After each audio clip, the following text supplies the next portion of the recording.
In this video, we're going to take a look at section 3.3 on measures of relative standing.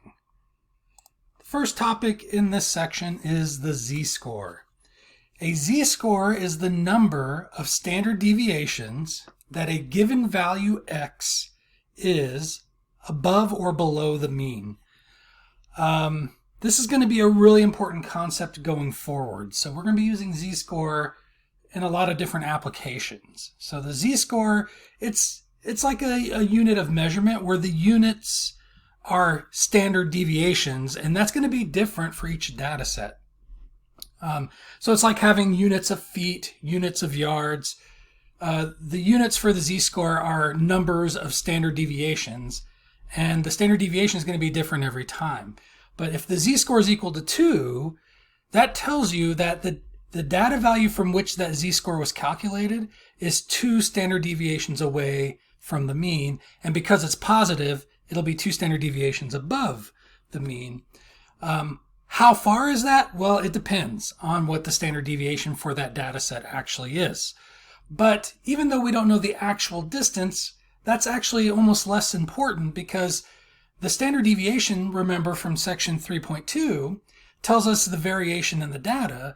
And that gives us a much better sense of how unusual the data value is. So if a data value is 2 standard deviations away, that's kind of on the fringe. So whereas if you told me this data value is 3 feet away from the mean, I don't know if that's unusual or not, because I don't really know what the data set looks like. But if you tell me the data value is 2 standard deviations above the mean, I know that's kind of on the fringe, on the upper end of the data set. And so it's a really useful number to look at when you're dealing with data sets. All right, it's also a pretty easy calculation as well. So to find the z-score, you take your data value x minus the mean, right? X bar is the mean, divided by the standard deviation. It's that simple. All right, so, well, sorry, I thought we were going to go to the data set now. If you are dealing with a population, the formula is the same, but the symbols change, right?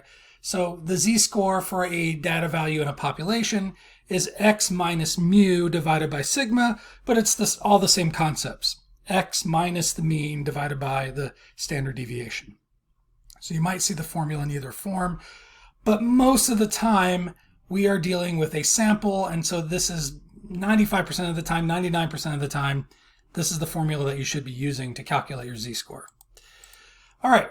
Oh, sorry. I thought we were going to get to the data set, and I keep getting ahead of myself. I just mentioned this a moment ago. The z-score is a measure of how many standard deviations a data value is from the mean.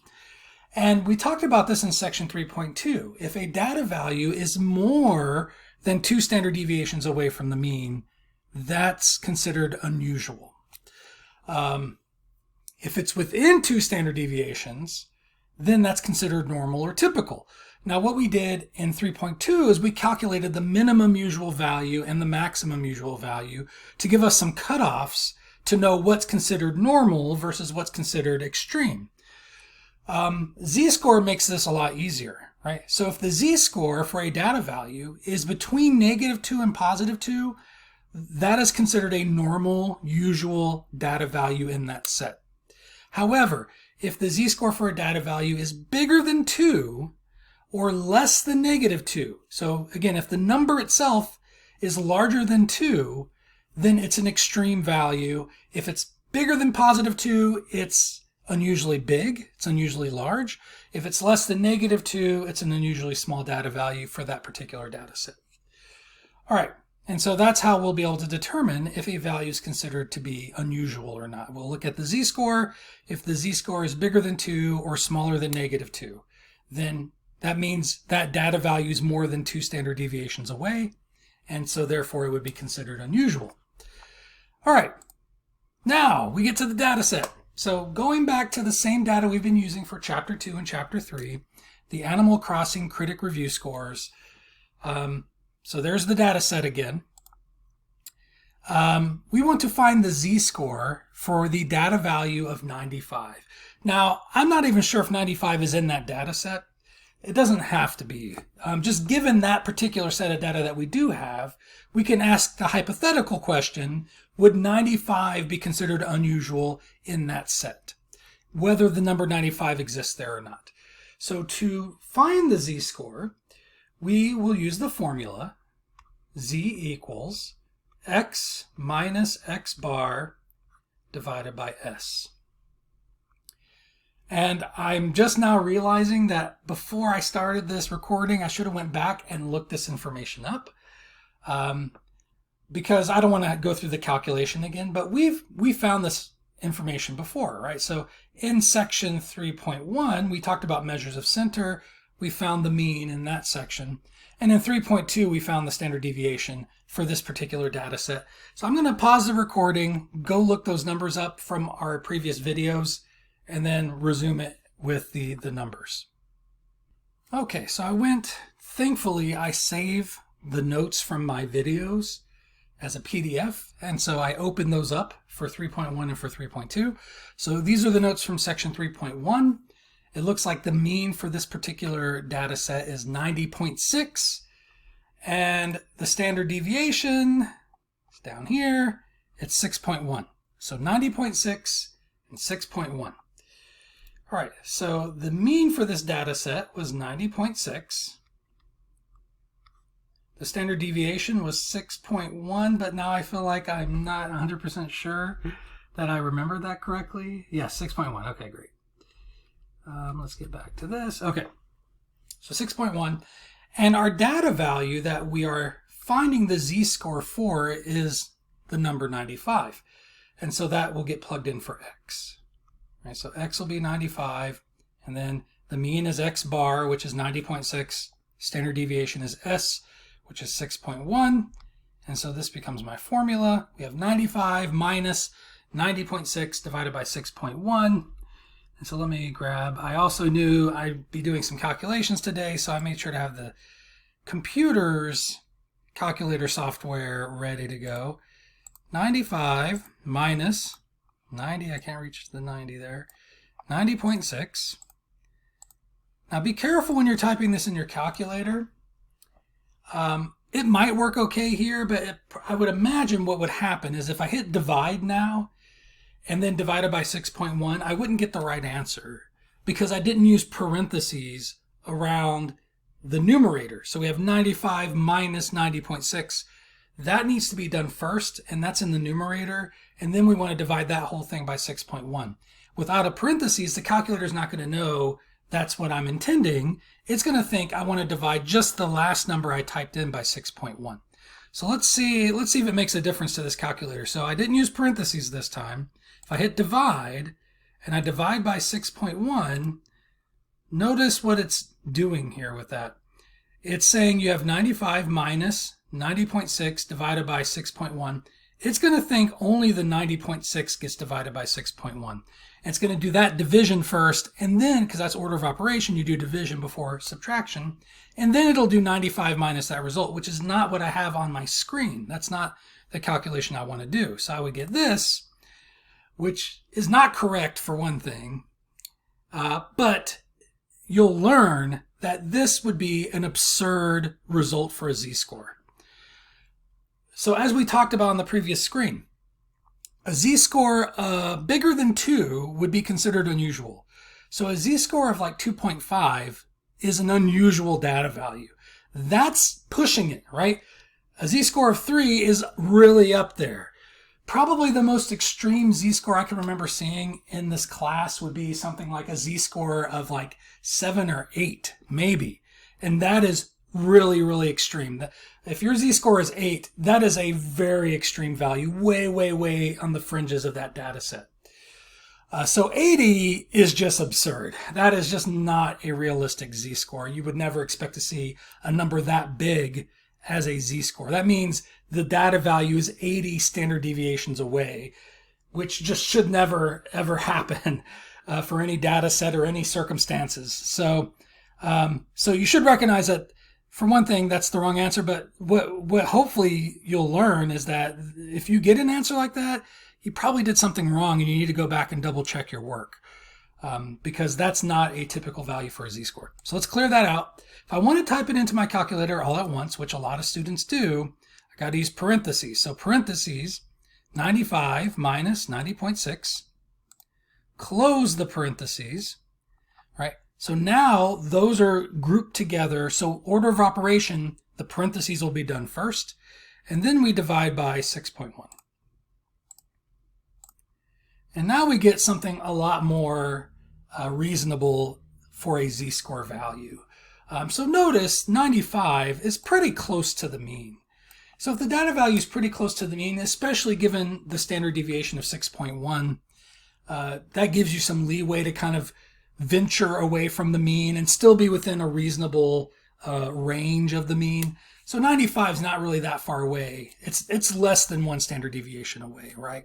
And so it's not a very extreme value. So 0.72, and my habit is to round the z-score to 2 decimal places. But you want to go by whatever the directions say on your homework to decide how many decimal places to keep there. But I'm just going to kind of default to 2 decimal places. All right, so if you would, pause the video. I'm going to do the same. I'll pause my recording. I want you to find the z-score for the data value of 70. And then we'll talk about whether these values are unusual or not. Okay, so what you should have come up with as a result is negative 3.38. That is the z-score for the data value of 70, which means 70 is 3.38 standard deviations below the mean. It's negative, which means it's below the mean. Positive z-scores are above the mean. So is that unusual? So let's go back to our first calculation. Is a z-score of 0.72 unusual? No. This is not unusual because it's between negative 2 and positive 2, right? So if the z-score is between negative 2 and positive 2, that is not an unusual data value. That is not an unusual z-score. This one, for the data value of 70, the z-score is negative 3.38. That is unusual because it's less than negative 2. So if the z-score is smaller than negative 2, that means it's more than 2 standard deviations below the mean. It's an unusual z-score. It's an unusual data value. So 70 is an unusual data value, which I think is pretty self-evident when you look at the data set itself. But now we have some concrete calculations to back up that intuition, right? So if you look at the data set, a lot of hundreds, a lot of 90s, a lot of 80s, the lone 70 sitting down there by itself, right? It's right here with no data values even close by, right? The nearest one is 80. It's pretty far away. So it's fairly extreme, right? And so by looking at this data set, you probably already get the sense that 70 is an unusual value. It's unusually low relative to the data set. But now we have a good rule of thumb for making that assertion, right? If it's more than 2 standard deviations away, that's definitely an unusual value. And we see that 70 is more than 3 standard deviations away. So we can conclusively say 70 is an unusual data value in that data set. Okay, so that's z-score. That's using z-score to determine if a value is unusual or not.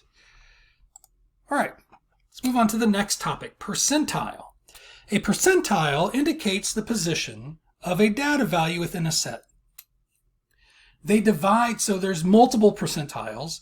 They divide the data set into 100 groups with roughly 1% of the data value of the data values in each group. Right? So imagine the analogy I like to use in class is if you had buckets. So you want to take your data set and divide them evenly among 100 different buckets. That's what percentiles will do. Now, where you draw the line to decide what goes in the first bucket, what goes in the second bucket, those are your percentile values. And there is 99 of them. So even though there's 100 buckets, there's 99 divisions to separate all those buckets, right? And you might say, that doesn't make sense. But think about it like this. Like, let's say I have a line and I want to divide it into 2 halves, right? How many divisions do I have to make to divide this into 2? just one, right? I pick one number here, and that divides it into two halves. If I want to divide a line into three different parts, I pick two numbers, and that divides it into three parts, right? So if you want to divide your data set into 100 parts, you would have to choose 99 lines of division. And those are your percentiles, right? The percentile of a data value is the percent of data values in the set that is less than the given data value. I don't know. I feel like grammatically that doesn't make sense. The percentile of a data value is the percent of data values in the set. I want to say that should be R, right? The percentile of a data value is the percent of data values in the set that are less than the given data value. That sounds a lot better. Okay, sorry about the typo.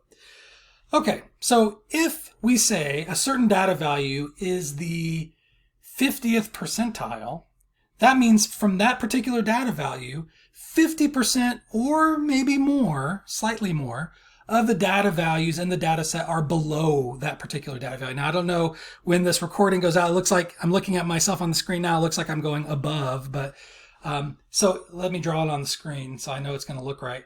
So if we say this is the 50th percentile, that means at least 50% of the data values are below that particular number.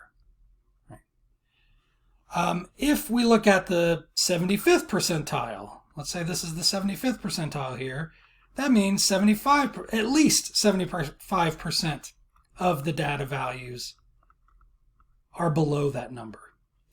And you've probably, I don't know, I feel like for myself personally, just from personal experience, this is something that I have interacted with even by the time I was in college, as a 18-year-old. You've probably encountered percentiles already. When it comes to standardized testing, it's very common to get your results in the form of a percentile. So they'll say, here was your score. You made a 25 on the ACT. And then they kind of break it down for you. And in each case, they'll kind of give you a number as your score. But the number by itself, again, doesn't really tell you how you did, right? What does it mean to have a 25 on the ACT? Like, where does that, it only really tells you how well you did if you compare it to the rest of the test takers. That's what the percentile does. So if a 25 on the ACT puts you in the 65th percentile, what that tells you is that you scored better than 65% of the other test takers. Your score, how do I want to say it? 65% of the test scores were below your score. At least 65%, maybe a little bit more, right? So with standardized testing, it's very common for your score to be accompanied by a percentile to give you a sense of how you did relative to your peers. All right. How do we find a percentile for a particular data value?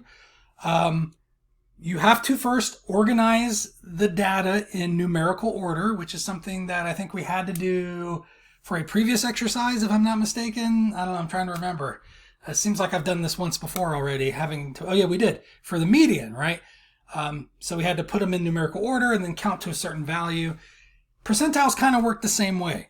So you'll have to put the values in numerical order, find the particular data value that you're looking for the percentile of, and count how many are less than that particular data value. Not equal to, but strictly less than that data value. And then divide by the total number of data values. And that's going to give you a decimal, which you then convert to a percent by multiplying by 100, and then you round it to the nearest whole number, which you most often will have to do. And then round to nearest whole number. And that gives you the percentile for that particular data value. So now I'm, again, feeling unprepared to do this recording. I kind of took a break from recording videos. And then, so this is kind of my first one I've done in a while. And I forgot that when I set up the material to record a couple weeks ago, maybe like a week and a half ago. And then I'm just now getting to the recording part of it. And I forgot that I had some things I needed to do to prepare that I should have done that I didn't do. So I'm going to pause it again. I'm going to go find that data set because we put it in a spreadsheet. If you remember from the previous videos, we put it in a Google Sheets, and it may still be there in numerical order possibly. And that would be Great. And what we're going to do is we're going to find the percentile for a review score of 95. Now, I'm hoping that 95 is actually somewhere in the data set for us to do that, because otherwise I'll have to pick a different number. But let me pause it, bring up the Google Sheet, get the data ready, and then we'll go ahead and find the percentile. Okay, so it didn't take me too long, honestly, but it's pulled up, and I'm actually looking for my glasses because, I just got so tired of sitting in front of my computer, with the lockdown and just staying in all the time. I really am in my room for 80% of my day or more, and a lot of that's spent in front of the computer, unfortunately. And I've gotten tired of just sitting for all that length of time. Because I'm used to, as a teacher, I'm used to at least spending half of my day standing up in front of a classroom. And so it's been kind of tough just sitting down all the time. And I feel bad for people that have those kind of jobs where they're just kind of at a desk 8 hours a day. That sounds brutal. So, okay, so here's the data set. And we do have it in numerical order. It looks like a couple of times right here and right here. Now, one of these, I think we added a number in. Okay, wait a minute. Okay, that's kind of weird. Like, how did that end up down here? That is really kind of strange. Okay, so I guess I'm going to try to reorder it again. I will just copy. Now, remember, 80 is not supposed to be... Oh, yeah, it is, I guess. I don't know. I'm really confused now. I remember we added a number in, but it doesn't look like it's there anymore. So I think we're safe on that. But I'm just going to copy this data set. Can't tell if I'm highlighting it or not. To a new column. Maybe I'll just put it on a new sheet even, because this one's getting kind of congested. All right, looks like I am. So copy. And let's see. Oh, I don't know if I can get to it. Add a sheet. Okay, here we go. Perfect. I'll just kind of do it over here so you guys can see it. All right. And then I'm going to make sure it's in numerical order by sorting it. And I guess that'll be okay. All right. So now we have it in order from lowest to highest. That's kind of the way you want to do it anyways. And we're looking at the data value of 95, which is right here. Now there's several 95s. So you might be confused. In fact, it looks like there's about 5 or 6 of them. You might be confused about, well, if there's multiple of them, which one do I start from? But you don't want to count data values that are equal to the data value that you're trying to find the percentile for. So we don't want to count any of the 95s in our data set. So you really want to start with the first and count all the data values that are below it, that are less than that, but not any 95s. We don't want to count any of those. All right. And on paper, you might have the misfortune of having to manually count each one. And I would recommend, if you're doing that so you don't miscount, kind of put a little mark next to each number as you're counting it. If it's on the homework on Math Excel, I don't think you'll have really extremely big data sets most of the time. But sometimes it can be hard to count on a screen. You might just want to write down the numbers on paper. It might make it a little bit, I don't want to say easier, but make it so you're less likely to make a mistake. I kind of get the ability to cheat here by using the spreadsheet. You can't see it, it's off the screen, but it's numbered, right? So I'm looking at this one. I guess I could minimize this so you could see it. Okay, so this one is at row number 82, which means there's 81 numbers above it because I started at row 1. You gotta be careful about where you started, but I started at row 1. This particular data value is at row 82. So that means there's 81 data values that are less than 95. All right, and so to find the percentile for the number 95, we will count how many data values are less than 95, which we just said is 81, out of the total number of data values, which should be 107. Let's double check that just to make sure. I skipped it. That I didn't leave any out. So 107, perfect. All right, and then we want to convert that to a percent, so we'll multiply by 100. So let's bring the calculator up, which is way down here. All right, and we'll do our calculation. So we have 81. Now here we don't really need to use parentheses. Order of operations is not going to cause us any grief. I'll just go ahead and enter on that. And so this would be, before you turn it into a percent, you get the value as 0.757000, or just 2 zeros, 009. We're going to multiply that by 100, which is kind of silly. I always feel like this step's a little silly. You're just moving the decimal to the right twice. That's how you make a percent, right? And so we're going to get 75.7, doesn't matter, because we are going to round that. So I'm going to go ahead and write down the, I don't want to say precise value that we got, but we got 75.7009, whatever. But we're going to round that to the nearest whole number. So with the 7 here, that means we're going to round this up to a 6. And so the percentile, so I'm putting P here, but maybe I should actually write that out. The percentile for the data value 95 is 76. And again, I know there's a lot of numbers, which makes this really kind of confusing, right? We have N, which is 107. We have the data value, which is 95. There's 81 numbers that are less than 95. That means the percentile is going to be 76, right? A lot of confusing stuff because of all the numbers we're having to juggle. But what that tells me is that for the data value 95, 76% of the data values in the data set are less than 95. Right. Good. Okay. Another way you could write that to maybe make it a little less confusing is you can write it like this. P76 equals 95. Now, and this one's even more confusing because 95 could also be a percentile that you're asked to find. You might be asked to find the 95th percentile. So there's the data value 95, but then there's also a 95th percentile in the data set as well. So again, a lot of numbers, got to try to keep them straight. Anyways, I hope that part didn't confuse you. Now I'm thinking about my example, and I was trying to be kind of clever with, for every question I ask, it refers back to the same two numbers. So we can kind of compare them together. You know, 70 had a z-score of negative 3 point something. How does that compare when you find the percentile? But this is actually really a bad choice because 70 is the lowest number in the data set. There are no data values less than 70. So I don't even know how that actually fits into that formulation for finding the percentile. I guess it's the 0th percentile. I don't think there is one of those, but that's what the formula would tell you. So this actually was a bad choice on my part. I'm going to pick a different number, something hopefully maybe a little bit easier for you to calculate. So let's take a look at the data set again. And scroll up. We'll pick a number on the smaller end though. I was going to do something 80 something. So let's do 85. Let's just kind of jump down 10. So I want you to find the percentile of the data value 85. I'll put this on the screen so you can, to help you count. I don't know if you can see that very well. Maybe if I zoom in a little bit, it'll let me, and I'll pull this out so you can see it. I don't know what this is about. Okay. So where were we at? 85. Right. So 85 is right in this area. Excuse me. There's several of them. So there's all your 85s. Not trying to mislead you or anything, but so pause the video. Use the numbers here. You can see the row that they're in over here, and that can help you with the counting and calculate the percentile for the data value 85.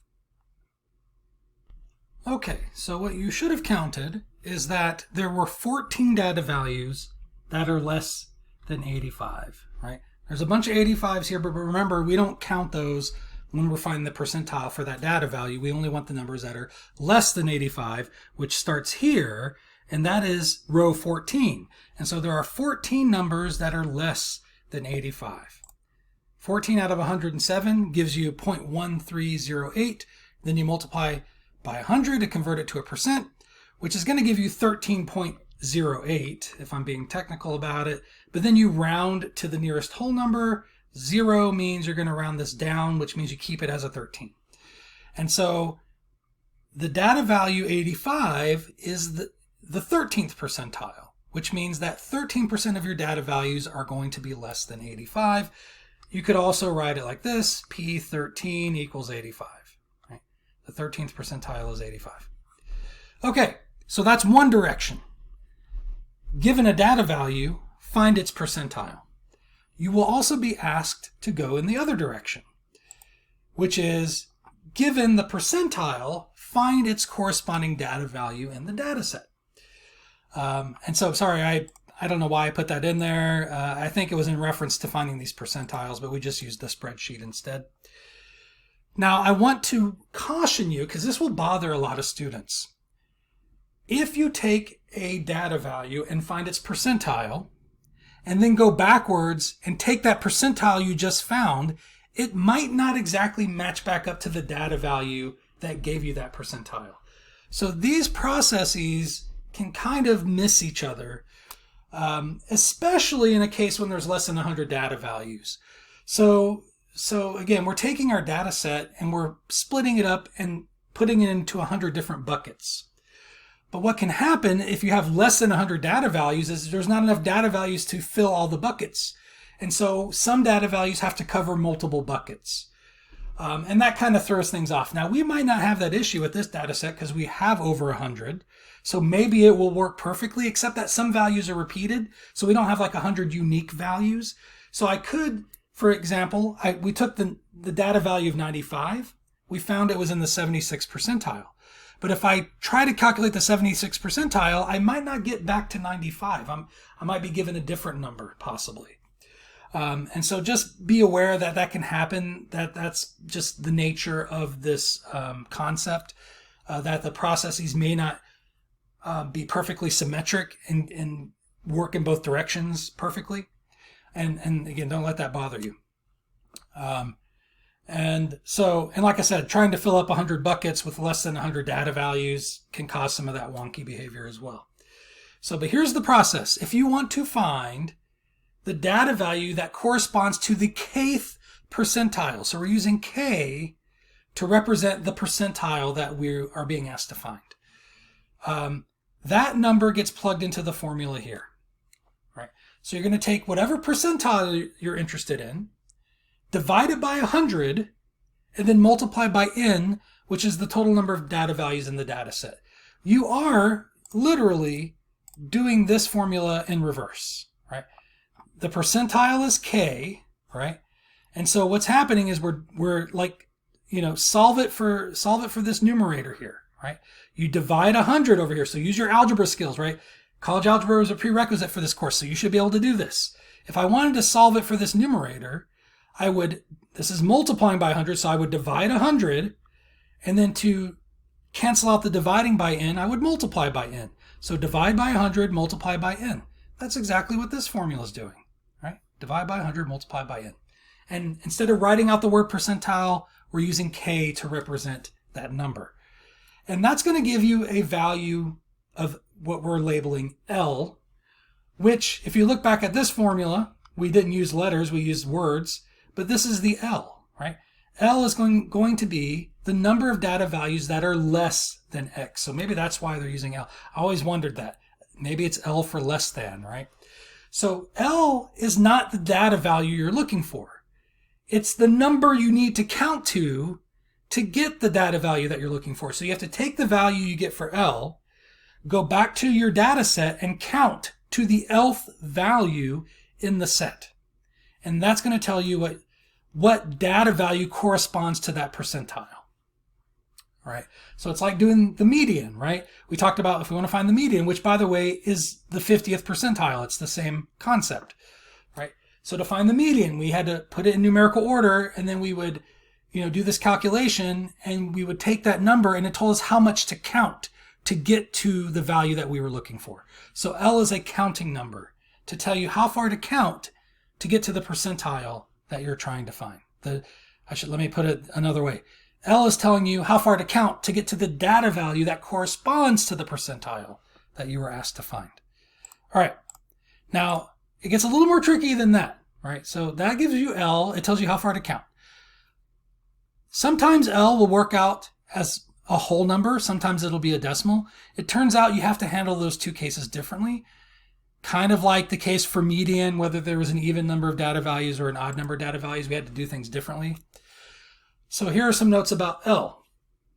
If L is not a whole number, that's actually the easy case. You hope L is not a whole number.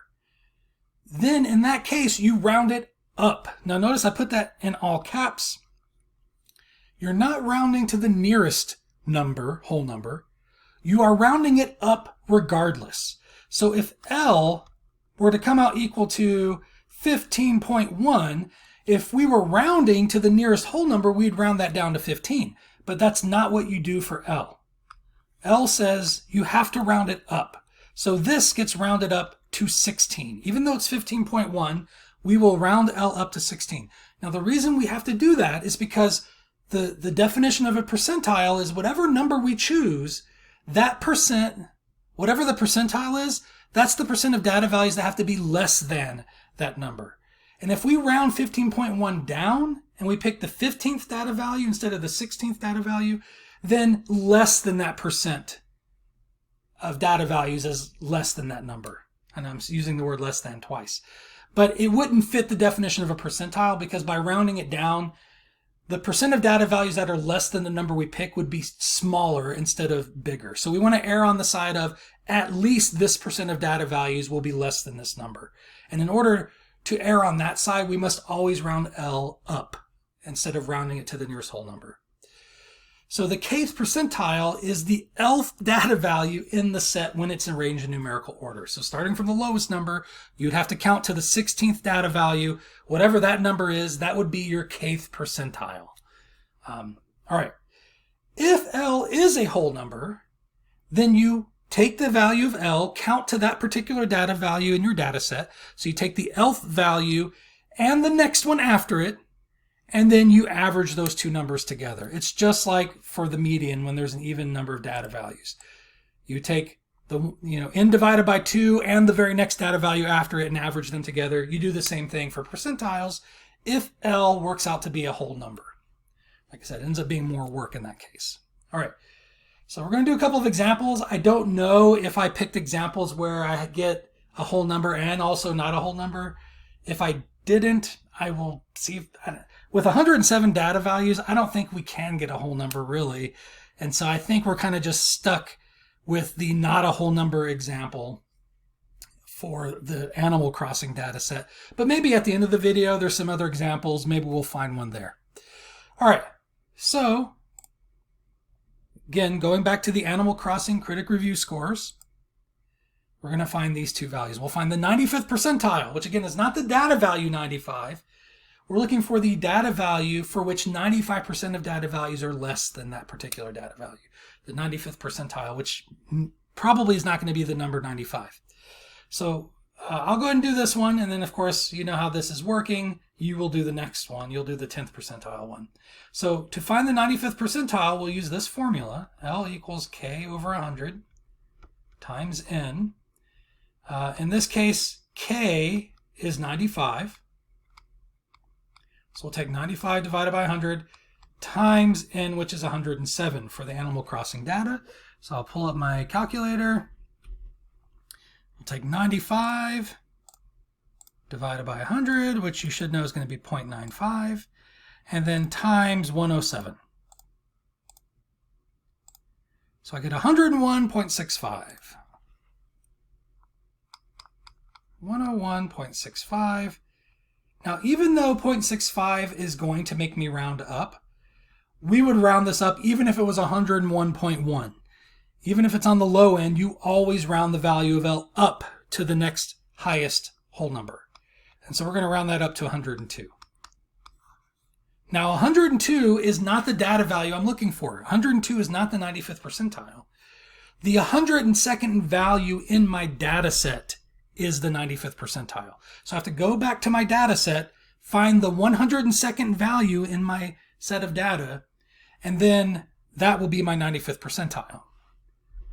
All right, so let's go ahead and pull up the data values. We want to go to 102. Again, using the spreadsheet to my advantage, this is counting for me. And so 102 would be this particular data value here. Now, a lot of people, like I said, people get kind of frustrated with this. Okay, so that's going to be my 95th percentile. It's 100, which is the highest number in my data set, and there's multiple of them. So if I found the 90th percentile, guess what number that's probably going to be? 100 again, right? So 100 is covering multiple percentiles because it's repeated so many times, and that can bother a lot of students. They think, well, how can the 90th percentile and the 95th percentile be the same number? But that just happens with smaller data sets and with repetitive values. And so that's just the nature of it. So 100, we have 100 in multiple buckets, right? So like I said, if you have 100 buckets and you have to put the data values in these 100 buckets, because 100 is repeated so many times, it's going to be in the last several buckets, right? Because we're putting an equal, not just putting the data values in 100 buckets, but putting an equal number of data values in each bucket. That's what we're trying to do. Now you have 107 data values. You're trying to fit in 100 buckets, so it doesn't work out perfectly. Most buckets are going to have about one data value, but some might have two. A few of them are going to have two. And because 100 is multiple of these data values, it's going to be in multiple of those buckets. So like I said, probably the last 10 buckets are going to have hundreds in them because that's how many 100s we have in our data set. In fact, it might be like the last 15 or so. And so it's going to be 100 is going to correspond to multiple percentiles. All right.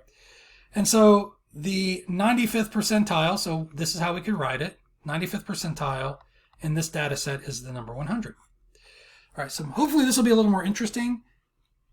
We didn't already do this, right? I mean, the one we did earlier wasn't 10th percentile, was it? No, it was 13th percentile, pretty close though. So I'll be interested to see what we end up getting here. So I want you to pause the video, find the 10th percentile. So let me put the data set on the screen for you to look at. It's going to be down here near the 80s, right? Because remember 85 we calculated to be the 13th percentile. It could also end up being the 10th percentile again because it repeats so many times. It's going to be in multiple buckets.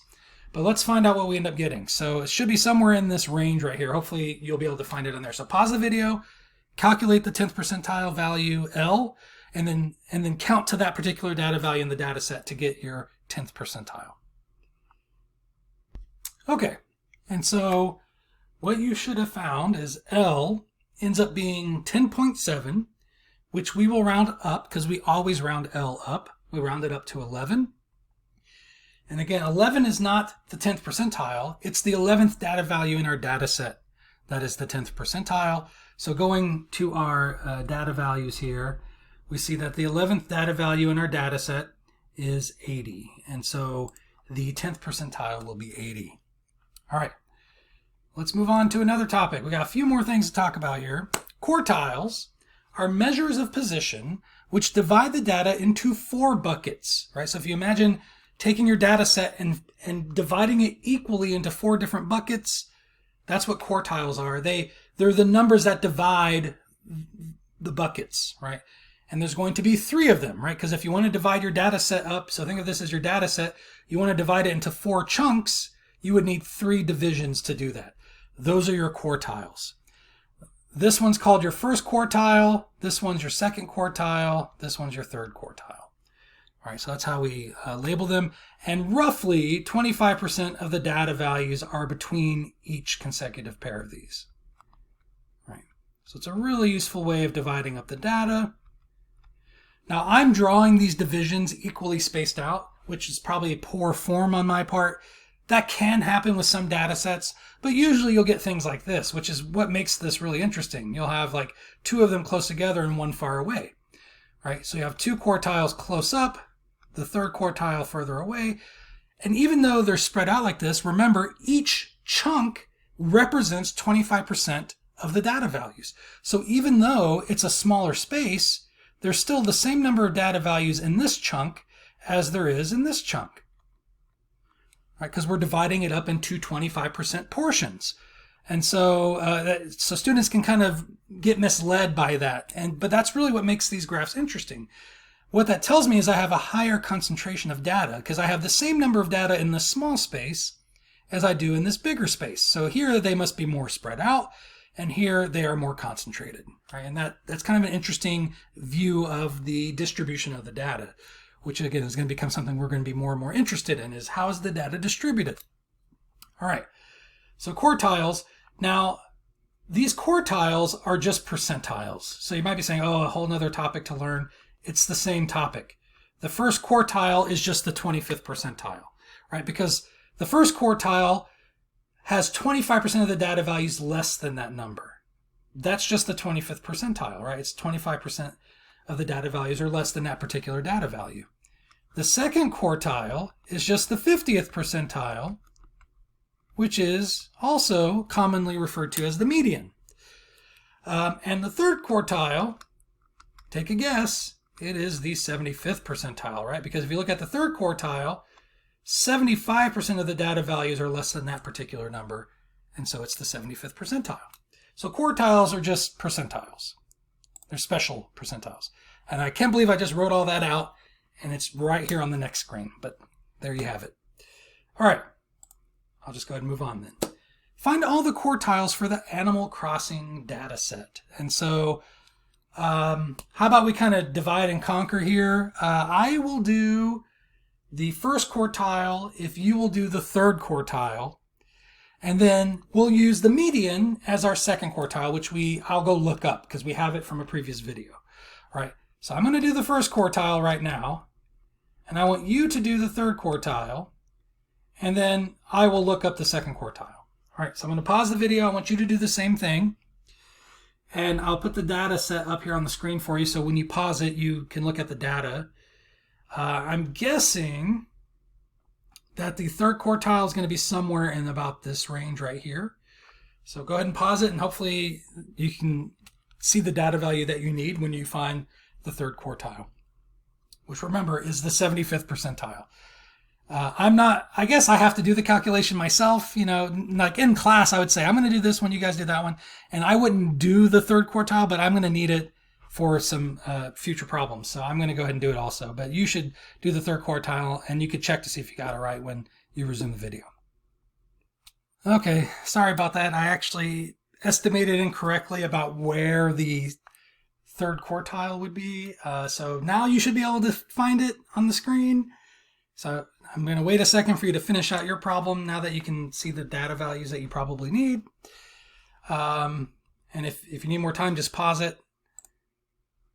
I looked it up, and this is going to be a little bit awkward, but this can happen, and it's, again, interesting. The median is 90, right? Which, maybe it's not such a bad thing. I thought maybe, because sometimes what can happen, it's unusual, is that two of the quartiles might be the same number, especially in a data value with a lot of repeating numbers. But maybe we didn't get 90. I already forgot. I have such a bad memory. Okay. Oh yeah, we did. Okay. So it turns out the first quartile is also 90, right? So highly unusual, but can happen, right? Which means the later problems we're going to do are going to look awkward.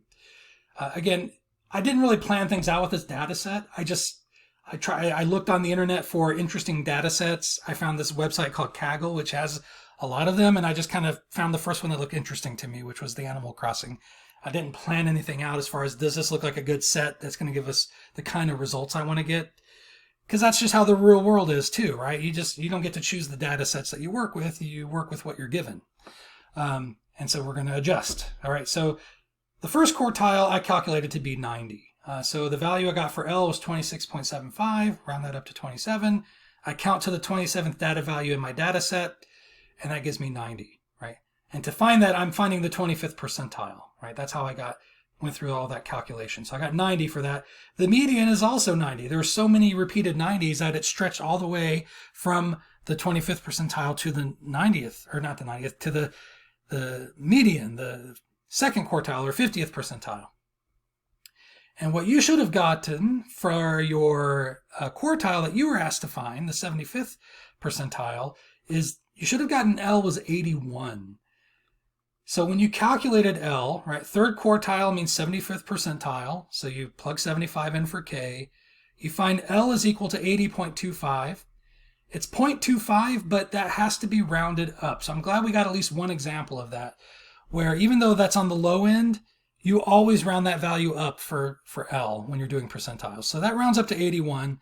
We count to the 81st data value, which happens to be 94. And so there are our three quartiles for this data set. We'll come back to those later, or maybe right now.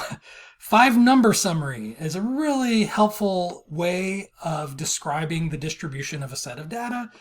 And the 5-number summary are the three quartiles, Q1, Q2, Q3, along with the minimum data value in the data set. That's not the minimum usual data value. It's the minimum, the smallest number in the set, and then the maximum data value, the largest number in the set. And we put them in numerical order, and that gives us our 5-number summary. Right? A box plot, oh, I thought I changed that. Okay, I guess we're going to do that in a second. This kind of bugs me. This A is underlined here. I thought I changed it, but I guess I didn't. A box plot is a graph of a data set on a real number line. So it's just one axis like this. That's a real number line. Again, going back to something you should have learned in college algebra. Hopefully you remember that. Extending from the minimum value to the maximum value, right? Now, sometimes the line can be drawn past those numbers, but technically the graph starts with the minimum number and ends with the maximum number. And it's just a real number line, a single axis going from the minimum to the maximum, with a box and a box with lines drawn at the first quartile, the second quartile, and the third quartile. That's a little bit hard to follow verbally, that description. But what it looks like is this. You also mark your quartiles. So again, I don't want you to think these are always evenly spaced out. So I'm going to do what I did before, put the first two quartiles close together and then the third one a little bit further away. You want to make sure you mark these numbers appropriately spaced based on what the numbers actually are. So on the exam, I will get a lot of students that do minimum, maximum, and then they just evenly space out these quartiles. Even when two of them are close together, they just kind of evenly space all of them out. And you lose the whole point of this kind of graph, right? You want to see that distribution. Where are they concentrated? Where are they more spread out? And if you're just marking the quartiles evenly spaced out without paying attention to how close the numbers are together, you completely lose that information. So be careful not to just automatically do that. Now, if the numbers lead you to that, that's fine. But don't automatically just assume the quartiles are evenly spaced out. That usually isn't the case. All right. So usually it'll look something like this. So you put the first quartile here, the second quartile here, the third quartile here, and then you draw boxes between these consecutive quartiles. So just the quartiles, not the minimum and maximum values. Right? So we do one box between Q1 and Q2, and then we do another box, adjacent to it between Q2 and Q3. Right? So the two boxes should be flush with one another because they share that common boundary of Q2. And that's called a box plot. And it's just a nice visual for the distribution of the data. Something I might ask on the exam is, does any one of these segments have more data values than the other? And a lot of students will look at this and think, well, this is a bigger space, so there's more data values there. And it's a trick question. So remember, these are creating buckets that each have the same number of data values, right? Each bucket has 25% of the data values approximately, right? So the answer here is that there's the same number of data values in each segment. It's just a matter of, are they crunched together or are they more spread out? But it's the same number of data values in each segment, right? That's really important to understand about the box plot. Okay, so let's go ahead and do the 5-number summary and box plot for the Animal Crossing review scores. So the 5-number summary, I guess I'll write it out. And I feel really bad about my handwriting on here. I feel like it's gotten worse. I don't know why. I just hope it's legible. It's not going to look nice, but hopefully it's readable. The 5-number summary for the Animal Crossing data. Well, what was the minimum value in the data set? It was 70. We talked about that earlier. It's the smallest number in the data set. Q1 is 90. Again, this is really unusual. This doesn't normally happen. Q2 was also 90. Q3, you guys found that one. It was 94. And then the maximum value in the data set is 100. And so that is our 5-number summary for the Animal Crossing data. Minimum, Q1, Q2, Q3, and then the maximum. To make the box plot, it's not going to look quite like your typical box plot. We'll draw a real number line. We'll start it at 70, which is the minimum value. We'll end it at 100. This one's going to look really distorted, but again, it's reflective of the data, which is what's important. It reflects what the data actually looks like. So 70 is the minimum value. Q1 is 90, which is not going to be anywhere near 70, right? It's going to be way up here. So again, try to evenly space this out. We have 80, we have 90. So let's try to, let's do it like that. Let's say that's 80, that's 90. So it looks like I have these appropriately spaced. This is a little bigger than probably it should be. So maybe, I don't know, maybe Let me try to redo that again. I liked where I had 80, but maybe 90 should be a little bit further down. Right, so each of these should be equal in spacing, right? 80, 90, because they're every 10, right? And then the first quartile doesn't start until, or it doesn't occur until 90. Now the weird thing is the second quartile is also 90, so we have sort of an invisible one-dimensional box, right? Usually boxes are two-dimensional, but we get a one-dimensional box here, which there's really no great way of illustrating. I could maybe try to do a little thing like this, a little blip, just to make it clear there actually is a box there, but it's just smushed to nothing because Q2 is also 90. And then we have Q3, which is 94, right, which will be about right here. And that'll be my second box from Q2 to Q3. Right. And that's what the box plot would look like for our Animal Crossing data. And so again, the interpretation is that you have 25% of your data values in this huge space right here. Right? Even though it's a big gap, that's still a bucket that's holding 25% of our data values. We have 25% just in the 90s itself, right? There's not even a box to it because it's just the same number. At least 25% of our data values are just the number 90, maybe even more than that. And then we have 25% of our data values from 90 to 94. And then we have another 25% of our data values from 94 to 100. Right? That's the way you want to interpret that box plot. Okay, so that's the end of the lesson. Probably my shortest video so far from chapter 2 or chapter 3. And I'm sorry the problem gets cut off a little bit here, but you can kind of tell what it's saying. This is the word and. This says significant, and then there's a little graphic that got in the way of my taking a picture of it. So these are problems from the homework. I feel bad because the videos get fairly lengthy when I go through. You can see I have quite a few here.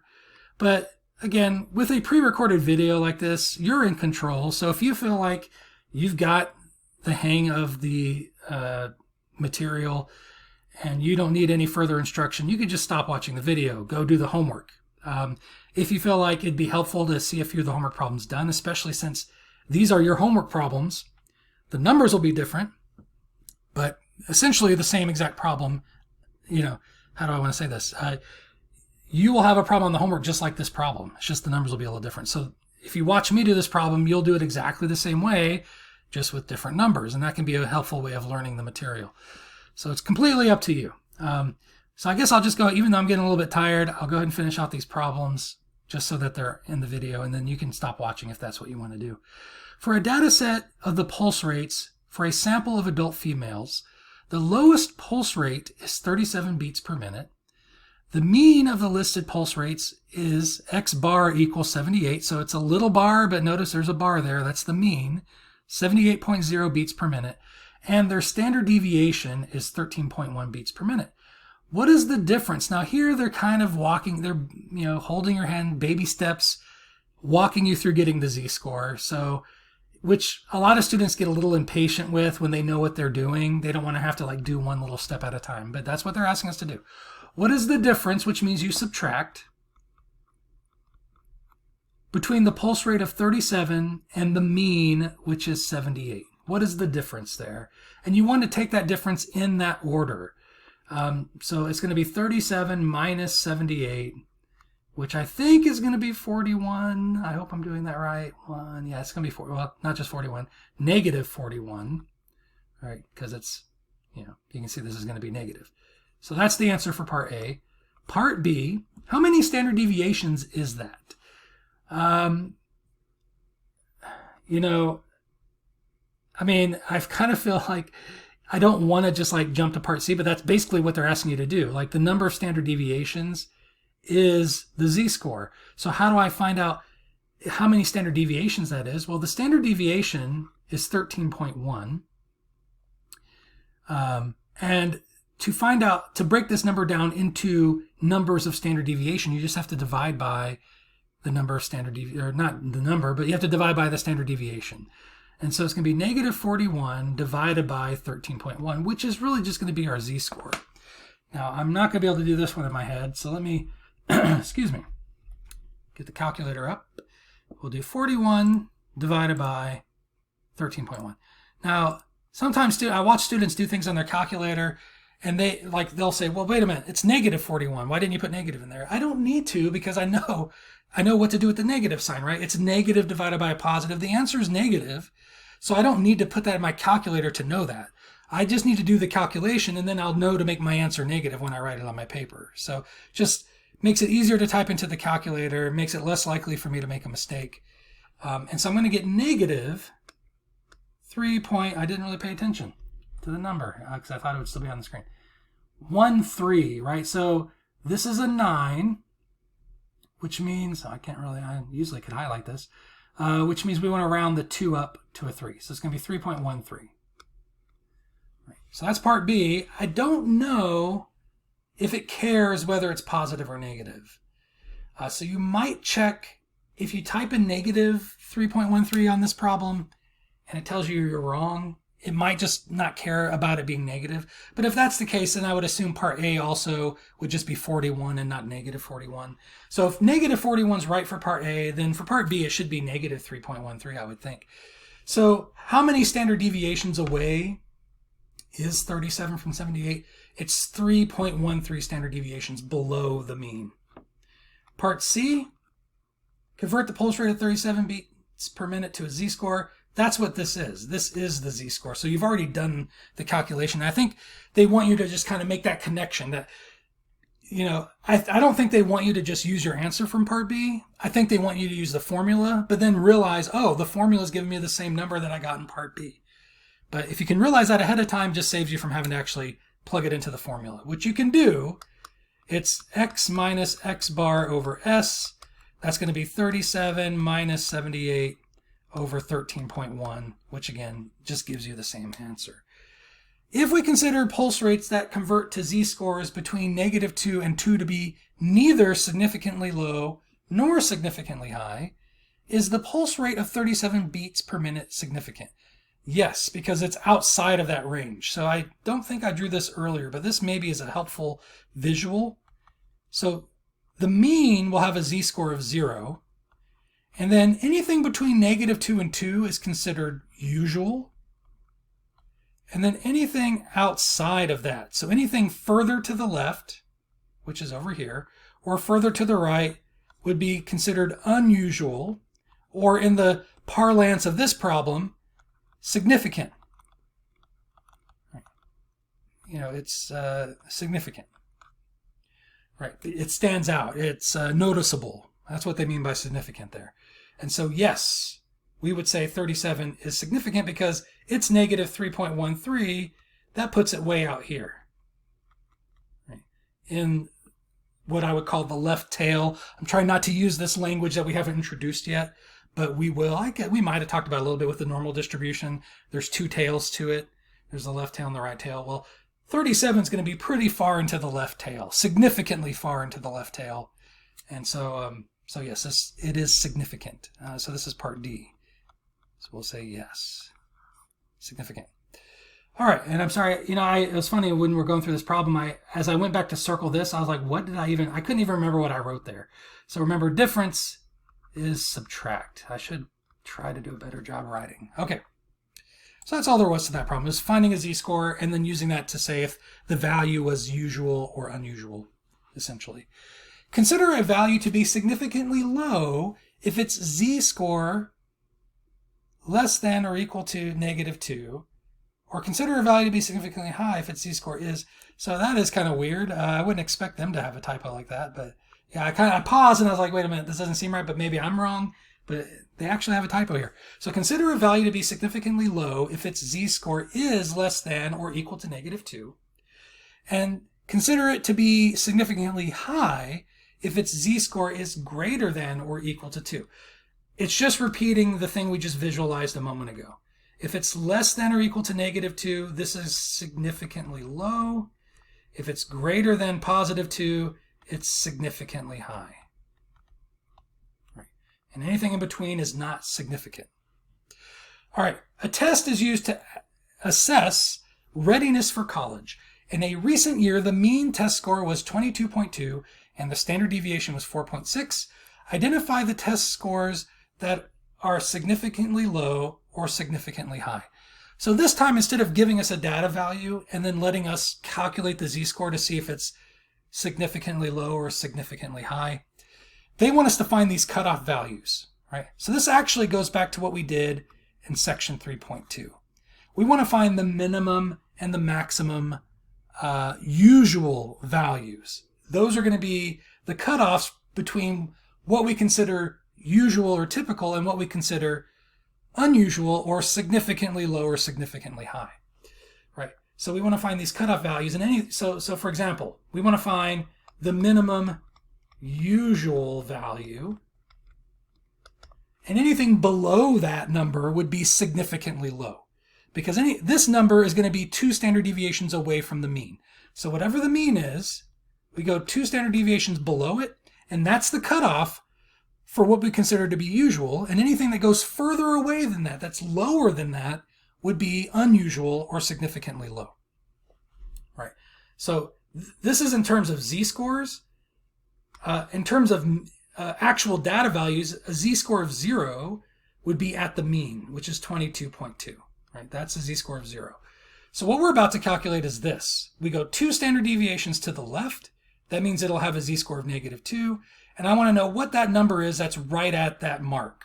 Anything below that is going to be considered significantly low, right? And this is how you'll calculate it. So we'll do the mean, which is 22.2, minus 2 times the standard deviation, which is 4.6. So again, we don't have to calculate these this time. It was given to us in the problem. And now we can get the minimum usual value. So again, don't confuse that with the minimum value of the data set. This is the minimum value we consider to be usual. There are data values that will be below this number. This is just the cutoff for what's considered normal or typical. All right, so let's get the calculator. 22.2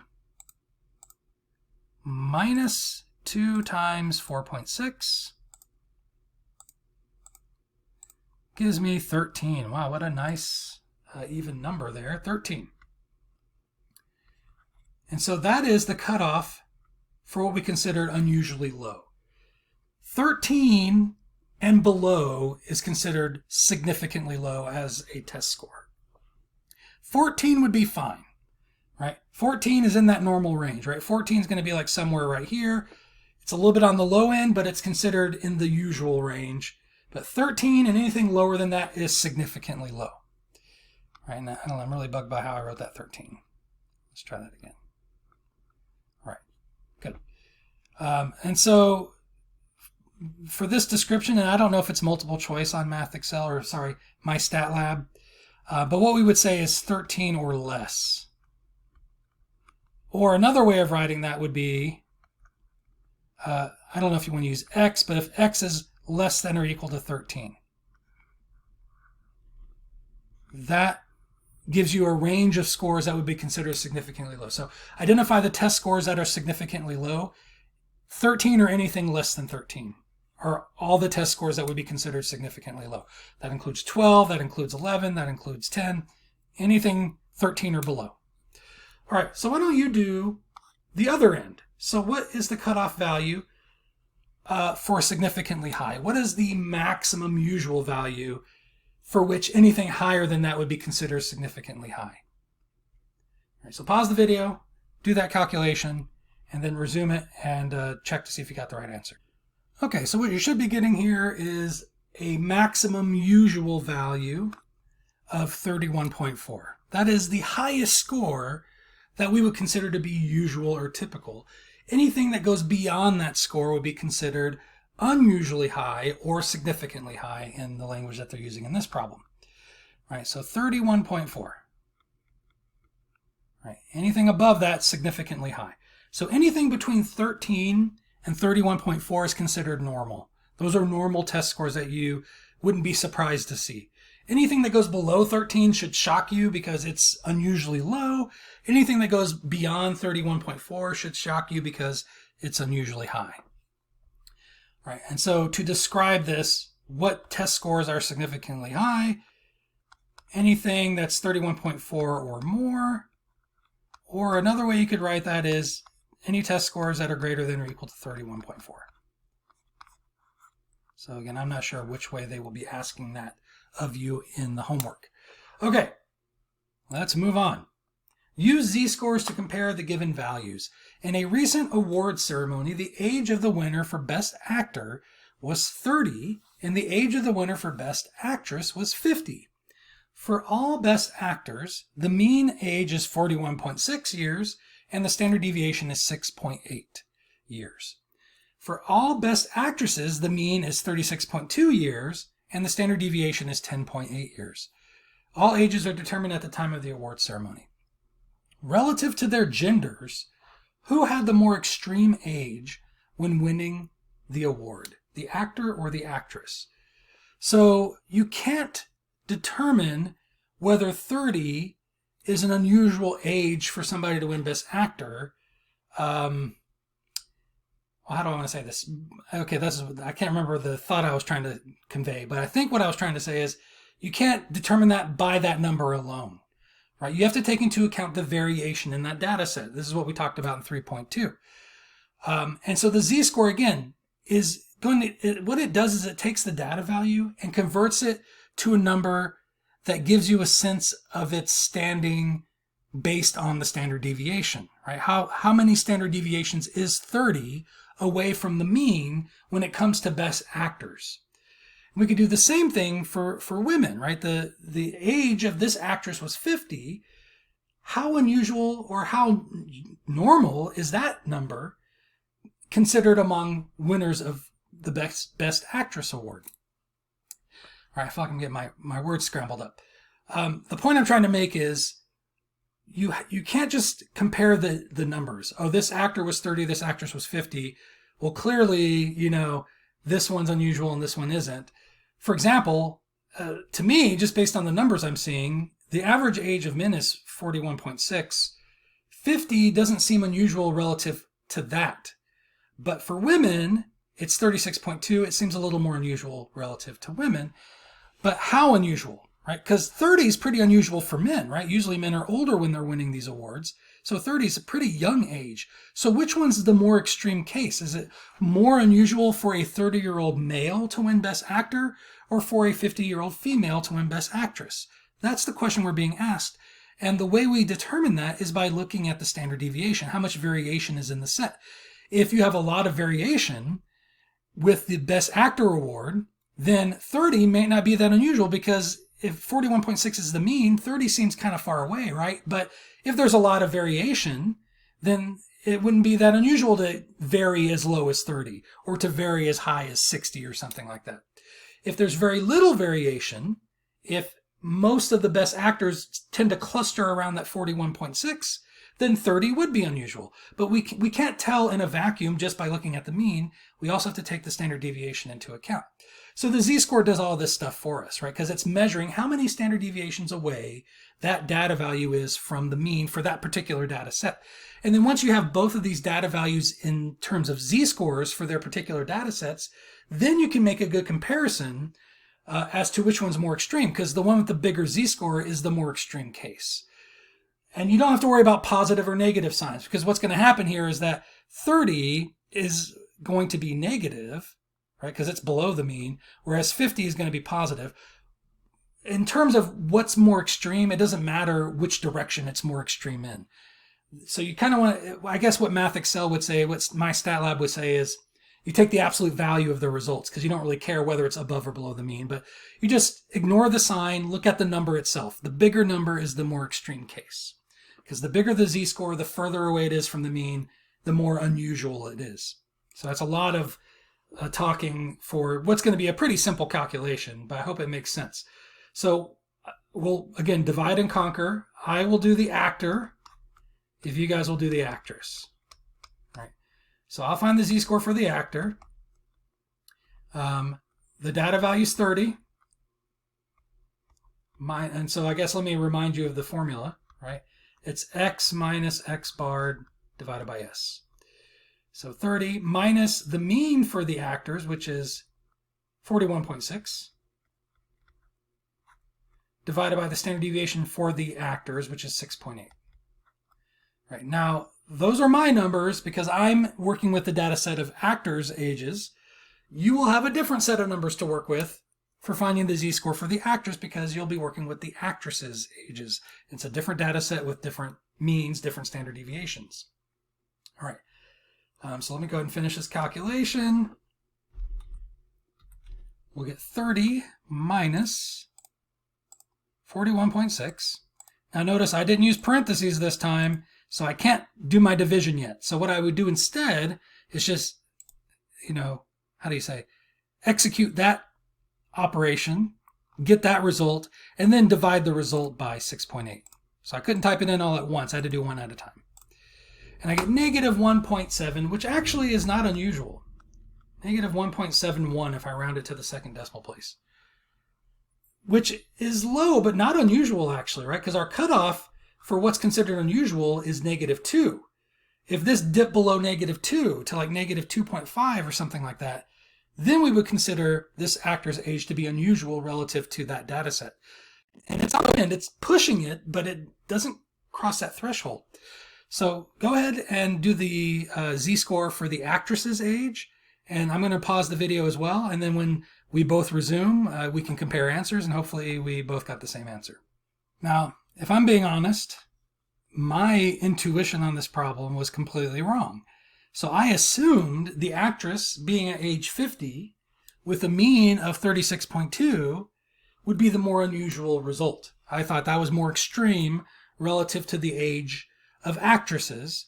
But when you take into account the standard deviation, which I don't know if these numbers are legitimate or not, or if they're just made up, but 10.8 is a pretty big standard deviation relative to the men's standard deviation, right? The actor's standard deviation, which is only 6.8. So again, remember, standard deviation is measuring the variation in the data set. We learned that in 3.2. So there's less variation among the ages of men, and there's more variation among the ages of women in the best actor or actress categories, right? And so because there's more variation, it's not so unusual to get an age of 50 as one of the award winners, as one of your data values in that data set because of that extra variation that is occurring in that data set. Whereas for men, it's more unusual because even though 30 is closer to the mean of 41.6, because there's that less variation, you expect the ages of the best actor to be closer to the 41.6. So to see one that kind of drifts away makes it a little more unusual. Now, in neither case are either of these considered to be unusual data values in their data set, but the more extreme case is the actor winning the award at age 30 because that is 1.71 standard deviations away from the mean, whereas the actress winning the award at age 50 was only 1.28 standard deviations away from the mean. So that's less extreme. It's closer to the mean, relatively speaking, in that particular data set in terms of the standard deviation, right? So this is the more extreme result. Is that what it asks? Yeah, more extreme. Okay.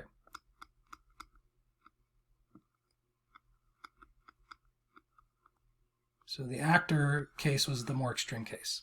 Okay. Hope all that made sense. Okay, this video is getting kind of long here. Got two more examples that I have from the homework. Maybe I went a little bit overboard on this. But I wanted to do one example of like each concept. So we maybe did a little bit too much with the z-scores just now. But this one's about percentile. Find the percentile corresponding to the data speed of 5.5. This data is in numerical order, but as you can see, there's quite a few of them. Sometimes in the directions, it'll tell you how many there are. So take advantage of that.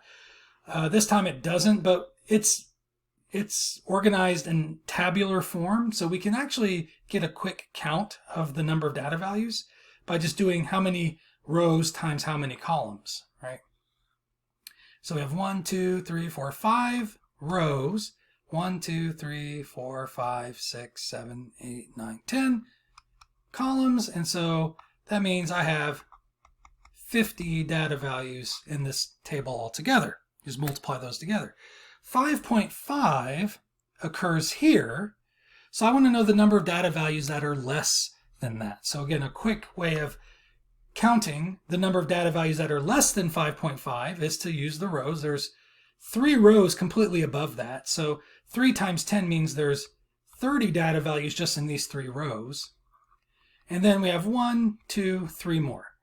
So there's 33 data values less than 5.5.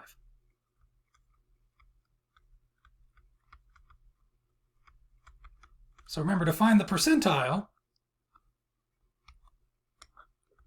I can spell it right, percentile, it's going to be the number of data values that are less than the data value we were given. There's 33 that are less, out of the total number of data values, which is 50, times 100 to make it into a percent. And then we just round to the nearest number. This is not the one we always round up on. We always round up on L. This one we just round to the nearest number. All right. So I should be able to do this without. This actually works out nice. I don't even think we have to round this one. Because, okay, 50 cancels out with the 100 and leaves me with a 2. And then you just multiply. So it's going to be 66. Right. And so 5.5 is the 66th percentile for this particular data set. Another way we could write that is this. All right.